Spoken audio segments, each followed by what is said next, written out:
Vidéo qui parle de statues africaines pour la fertilité. C'est tellement extraordinaire que j'ai voulu que ce matin nous puissions écouter ça. Et après, on va prêcher la parole du Seigneur. C'est parti.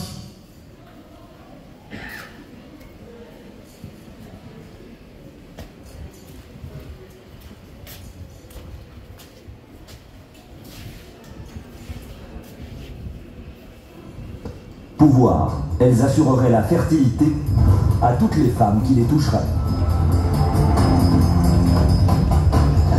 C'est arrivé à tellement de femmes, c'est inexplicable. Pour moi, il n'y a aucun doute. Ces statues ont quelque chose de spécial. Orlando, dans le sud des États-Unis. En 1994, Edward Meyer, le conservateur d'un musée, fait l'acquisition de 2 statues anciennes qui représentent un homme et une femme.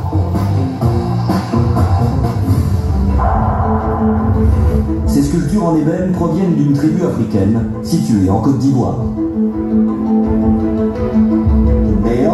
L'homme tient dans une main une mangue, symbole de la fertilité, et dans l'autre une épée.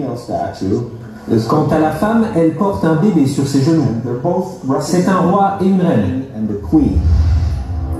Selon une croyance ancestrale, ce couple souverain serait symbole de fertilité. Plus étonnant encore, la légende dit que si une femme passe entre les 2 statues et les touche, elle tombera enceinte rapidement. On les a d'abord mises dans nos bureaux, parce qu'il n'y avait pas de place au musée. Et en 13 mois, 13 femmes sont tombées enceintes après avoir touché les statues. Alors qu'elles ne cherchent pas à avoir d'enfants, de nombreuses collaboratrices de la société seraient tombées enceintes après avoir touché les statues. À l'époque, je prenais un moyen de contraception. Cela a été une grande surprise que de tomber enceinte, mais une merveilleuse surprise. L'histoire se répand comme une traînée de poudre. Et le Wall Street Journal se fait même l'écho de ce mystérieux baby-boom. Une jeune mère de famille croit plus que jamais au pouvoir des statues africaines. Et pour cause, pendant 3 ans, Rachel Taylor a tout essayé pour avoir un enfant, sans résultat. En 2009, en désespoir de cause, elle décide de s'en remettre aux fameuses statues. Ma mère a lu un article vantant les pouvoirs des statues. Comme j'avais tout essayé pour avoir un enfant et que cela ne marchait pas, je me suis dit que je n'avais rien à perdre.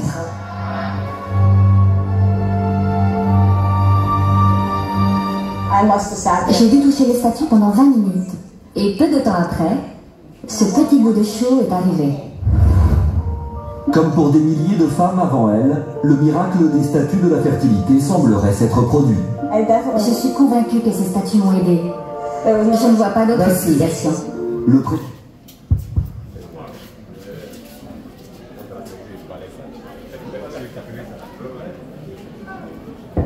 Frère, maintenant je vais donner à mes détracteurs une autre occasion de me diaboliser. Papas et mamans, qui peut croire que de simples statues taillées dans du bois mort puissent opérer de si grands miracles loin de certaines natales? Les colons sont arrivés en Afrique.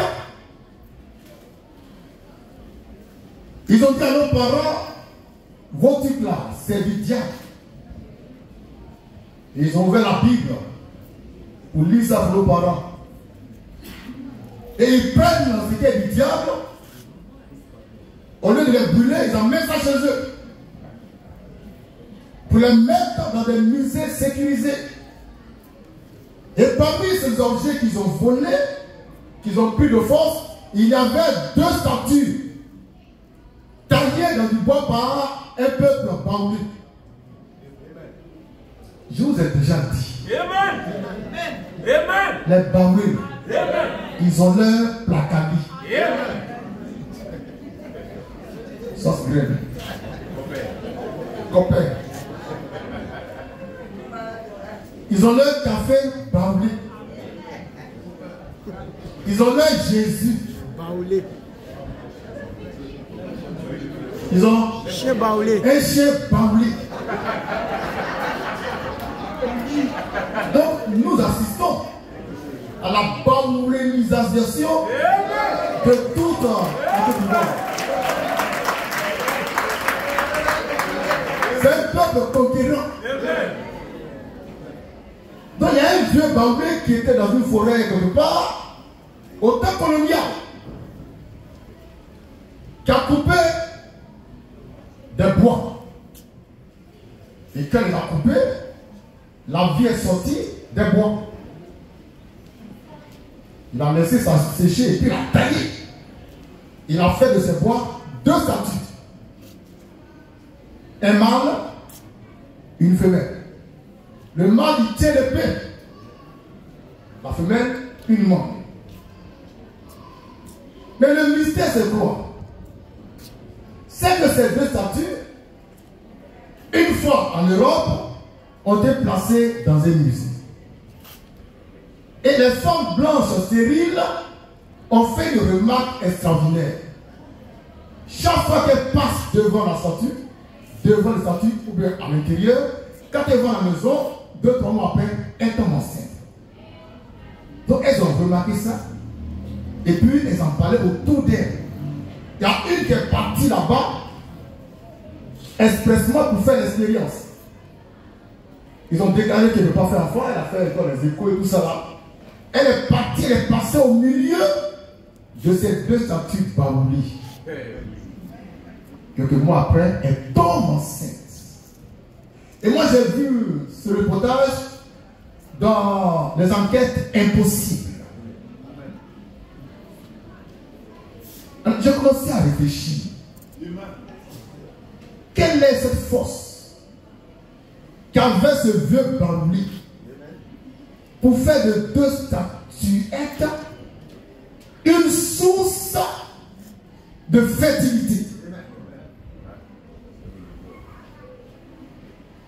Maintenant, je rapporte ça à moi-même, à vous, chrétiens, vous qui avez Christ en vous, vous qui avez Dieu en vous, vous qui prêchez Jésus. Est-ce qu'il est possible ce matin que moi qui suis stérile, je te touche et qu'après je commence? C'est le défi que ce matin on va relever.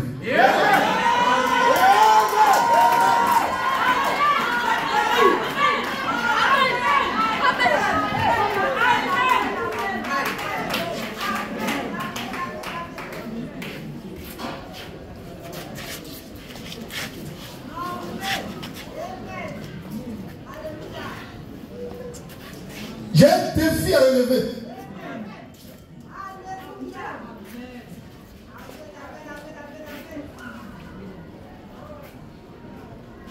Dans le nom tout-puissant et tout suffisant de Jésus-Christ, je ne te touche pas. J'ai été très clair. Je ne touche pas quelqu'un. Amen.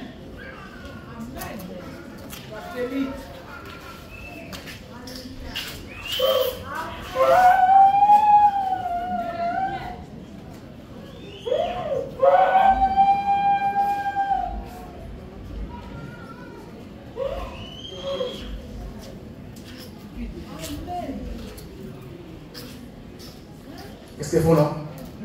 Asseyez-vous.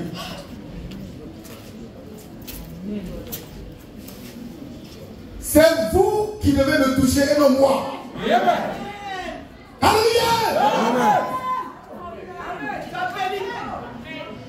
Je ne te touche pas. Si tu veux voir Jésus-Christ, tu me touches.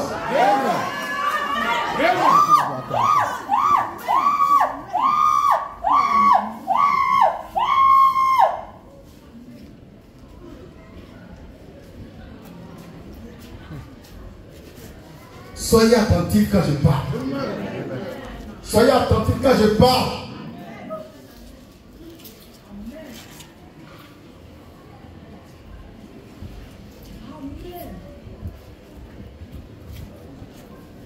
Je prêche la parole du Seigneur. Que je veux voir rendue vivante. Je veux voir clair dans ça. Si les statues sont une source de fertilité pour les femmes stériles en Europe, et moi, le Fils de l'homme,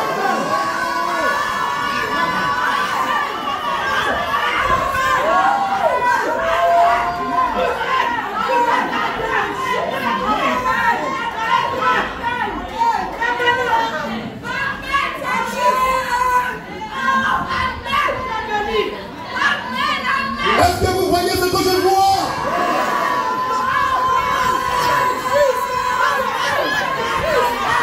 Est-ce que vous voyez ce que je vois?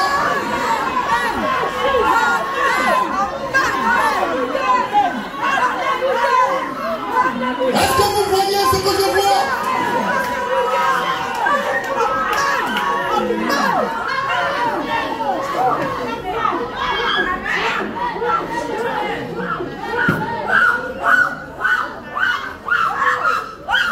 J'ai un défi à relever au nom tout puissant et tout suffisant de Jésus-Christ. Alléluia. Je parle son nom. Je sais ce que je dis.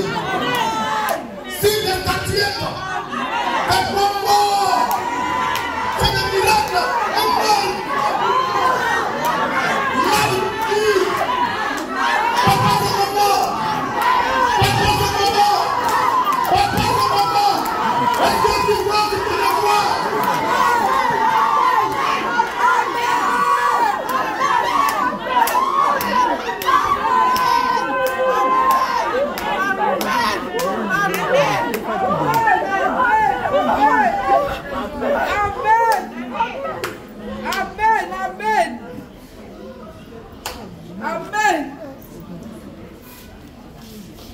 nous prêchons Jésus-Christ, le vivant des vivants.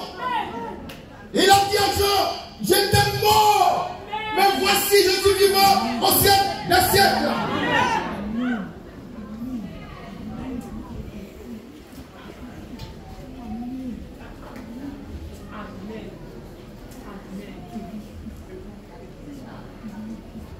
Et le Christ vivant vit en moi. C'est la vérité. Mon corps que voici à son temps. Ma main sur sa main. Amen.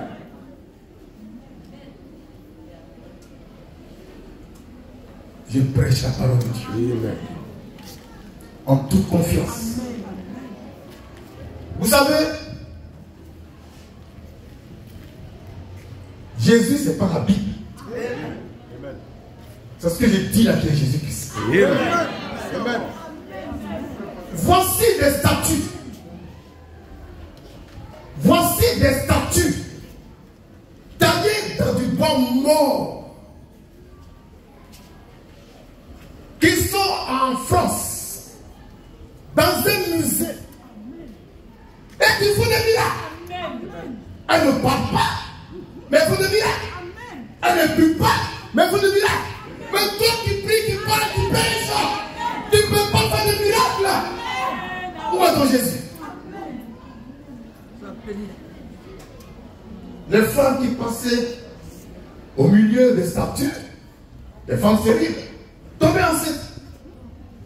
Donc on de bois, taillé dans une forêt obscure, africaine, ont le pouvoir de rendre second. Mais aime-moi, le Fils de l'homme, l'homme trois-facé, l'homme trois-facé, le marché du Seigneur, l'homme qui ne pêche pas, tu ne peux pas pécher. Je vous le dis en vérité, tu vas toucher Jésus.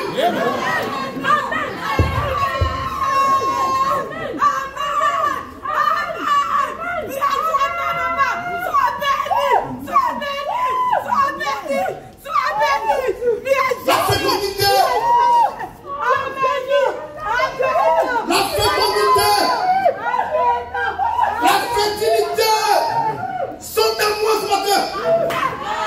suis la source de la fécondité, de la fertilité, de l'immortalité, de la puissance de Jésus-Christ. Et je parle, mais je souffre pour ta bénédiction. Je parle, Jésus agit.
La parole de Dieu, elle fait pécher.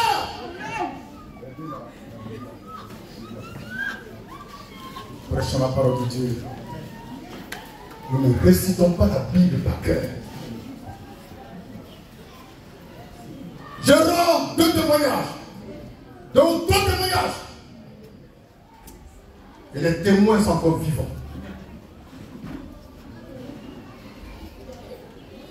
On était un réveil puissant.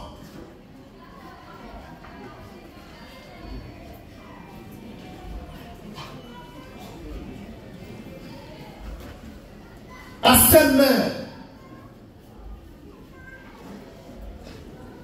Et ce jour-là, on tenait conseil, comme d'habitude. Et on m'a donné lotus pour essuyer ma sueur.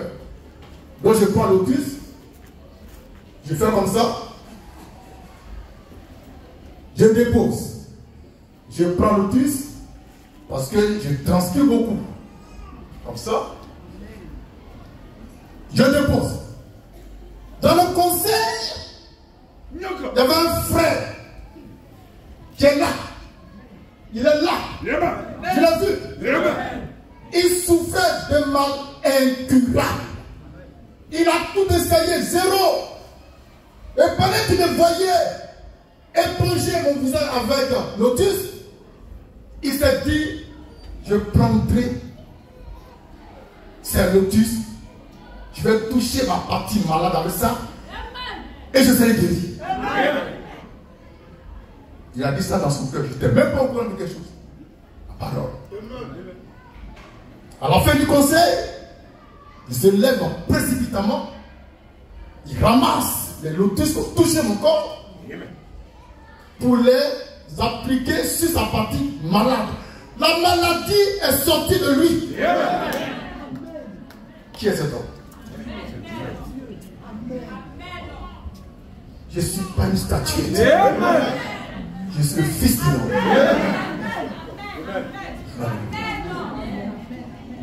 Deuxième témoignage.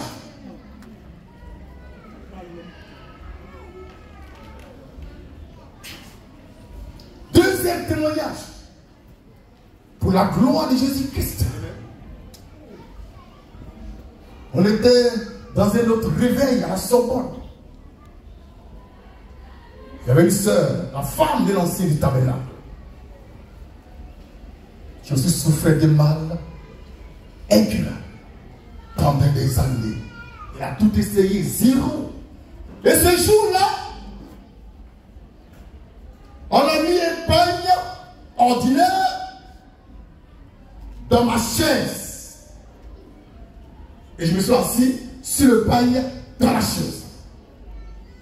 Et elle a dit, lorsque le Fils de l'homme va se lever, je prends ce pan-là, j'entoure mon rein avec ça et je serai guéri. Je finis, moi je me lève. Elle court, elle ramasse le pan. Et puis elle s'attache avec ça. Et la maladie qui était là depuis plus de 20 est cet homme? Le Fils de l'homme. Je ne suis pas une statuette. Je ne suis pas un morceau de bois. Je suis l'arbre de vie. Qui donne la vie.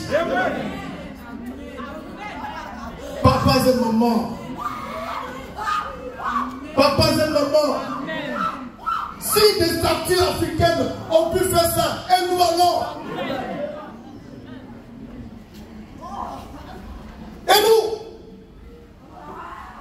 C'est pourquoi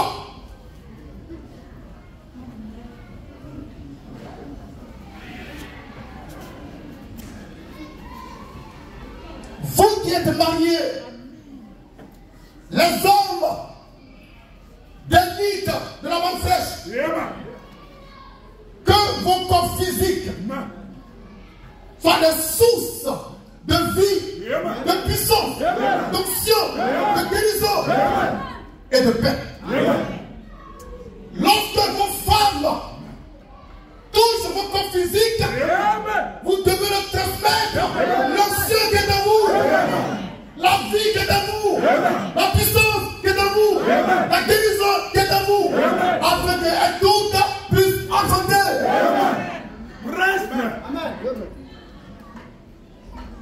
On n'est plus au stade de la Bible. Nous sommes dans la parole. Nous sommes dans la parole de Dieu. Nous sommes en Christ. Le vrai Jésus. Papa, ce moment. Il est temps que nous changions le cours de notre vie. Ici, il n'y a pas de fatalité. Nous changeons tout par la parole. Notre corps physique est dans le temple du Dieu vivant. Tout ce que Dieu est, tout ce qui sera, tout ce qu'il était, est en vous. Papa et maman, papa et maman, j'ai été voir une famille chrétienne dont l'enfant était terriblement malade. Ils ont tout essayé, ça n'allait pas. Je suis parti comme ça à l'improviste, des petits bonjours. Je vois l'enfant qui chauffe, il respire bizarrement. J'ai dit à la vieille, donne-moi l'enfant. Donne-moi ton enfant. Elle me remet l'enfant. Je prends l'enfant dans mes bras. À l'instant T, elle a commencé à bouger. Il bouge, il pleure, il saute. Qui est cet homme? Qui est cet homme? Dans le corps même, bénis les gens. Ça bénit. Papa, ces moments, que ton corps soit le temple du Saint-Esprit. Un temple vivant. Un temple pur. Un temple saint. De toi d'en couler d'un fleuve d'eau vive, selon la promesse. Papa, dans ta maison, tu es la source d'eau vive. Tu es la source de guérison, de joie, de paix. Tout ce que tu veux sera s'accomplir dans ta maison. La parole. Papa, c'est moment. Papa, c'est moment. De simples statuettes sorties de la forêt, la savane Baouli, qui font des miracles. Je sais qu'ils vont dire les Kétouvaïs, Agodoïs, les Pentecôtistes, la famille de Dieu, ça la famille de Dieu. D'accord. Toi, montre-nous ce qui est de Dieu. Montre-moi ce qui est de Dieu. Des statues muettes font des miracles. Quand tu bavardes, il faut faire, je vais voir. C'est pas bavardage. C'est pas les vessies aussi par cœur. C'est la démonstration de la puissance du Saint-Esprit.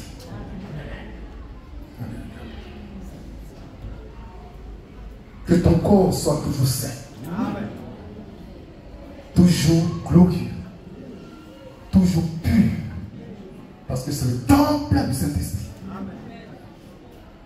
ta bouche soit touche la bouche du Saint-Esprit. Que rien de plus ne sorte de ta bouche. Si ce n'est l'adoration, la louange, la bienveillance, la consécration, la paix, les cantiques, les louanges. Papa, le pouvoir que Dieu t'a donné par moi, tu peux le transmettre à ta femme. Alors lève-toi et agis. Tu n'es plus indisciple. Tu es un maître. Lève-toi et agis. En tant que maître. La parole. Papa et maman, mon corps que tu vois là, mon corps que tu vois là, il n'est pas simple. Je suis mystique. Je suis mystique. Je suis mystique. Je ne suis pas simple. Comment veux-tu que je sois simple? Pour prêcher tes messages.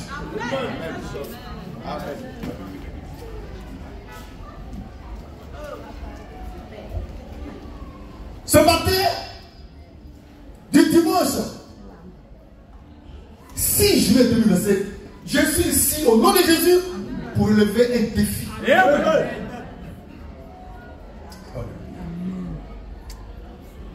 Alléluia. Ça peut aller? Alors, réjouissez-vous.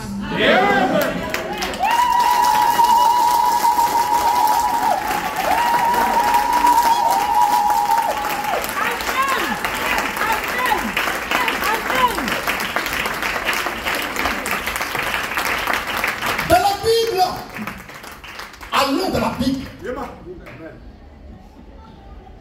il est question d'un homme, l'apôtre Paul. C'est grand apôtre. On prenait des mouchoirs, des foulards de linge et on touchait son corps avec ça. C'est-à-dire quoi? À la maison, à Songo, j'ai laissé là-bas un malade. Il ne peut pas marcher, il ne peut pas se déplacer. Donc je prends un mouchoir, ou bien un foulard, et puis pendant que Paul le prêchait, je vais avec ça, et puis je le touche avec le mouchoir. Je mets ça dans mon sac, je vais à la maison, je jette le mouchoir sur le malade, et il est guéri.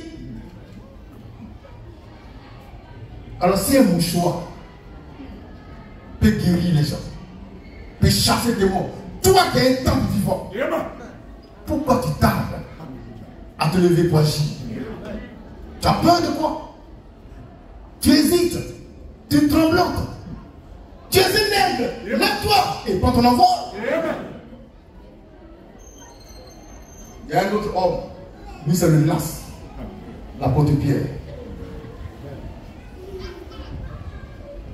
On étale les malades. Lui vient, il n'a pas le temps. Il regarde dans le temps, il voit l'inclinaison du soleil. Oh, la parole de Dieu. Puis maintenant je vais passer. Et quand il passe son ombre, se projette sur les malades, tu se lèves au fur et à mesure. Jusqu'au dernier. Mais qui est cet ombre? Il est plus grand que les statues africaines. Il est Dieu. Papa, ce moment, est-ce que vous voyez ce que je vois?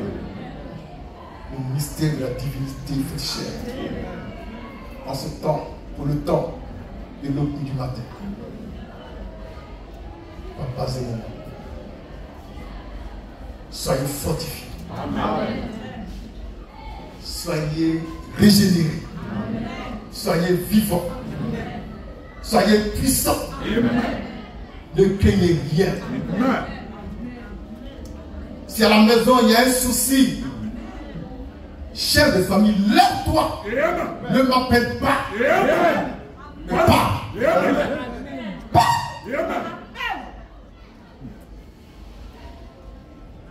Et tu verras le miracle que tu veux. Parce que tu es une source de vie, de victoire, de triomphe. de gloire, d'éclat, de magnificence, d'autorité, de joie, de prospérité. Tout en toi. À ce moment, ce matin à 7 heures, non, je suis dans mes éléments. Ça peut aller. Lisons pour terminer, ça vraiment c'est la terminaison. La parole. La plupart. Nombre 21, 8 à 9. Je suis en jailli. Ta Christ est vivant. Là-dessus. Nombre 21, verset 8 à 9. L'Éternel dit à Moïse, Dieu dit à Moïse, fais-toi un serpent fais-toi un serpent brûlant et place-le et place-le sur une pêche. sur une pêche.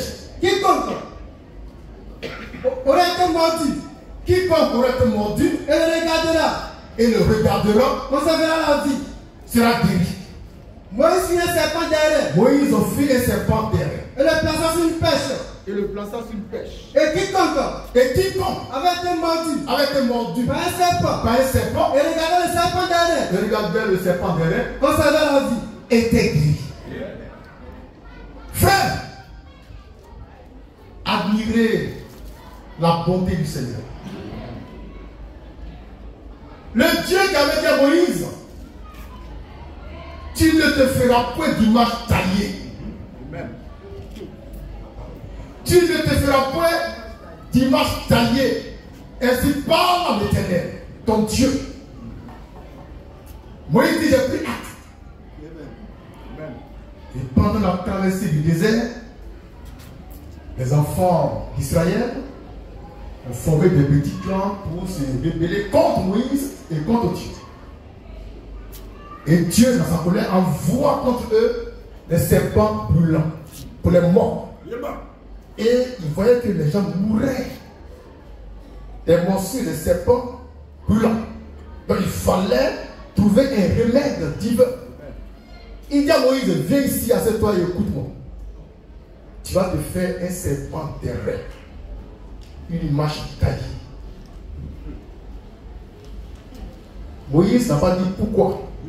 Amen. Il est obéissant. Amen. Il fait une image taillée. Il revient vers le Seigneur. Le Seigneur le finit. Maintenant, tu places ça là. Tous ceux que les serpents que moi j'ai envoyés vont mourir. Qui viennent regarder à ce serpent derrière, ils seront guéris. Moïse plante le serpent derrière. Et là, il va voir la bonté du Seigneur. Et ceux qui sont mordus, ils viennent effectivement, quand ils regardent, la plaie se ferme, le venin est mort, et puis ils commencent à prophétiser. Amen. La parole. Amen. Mais qu'est-ce que Moïse a mis dans ce serpent derrière?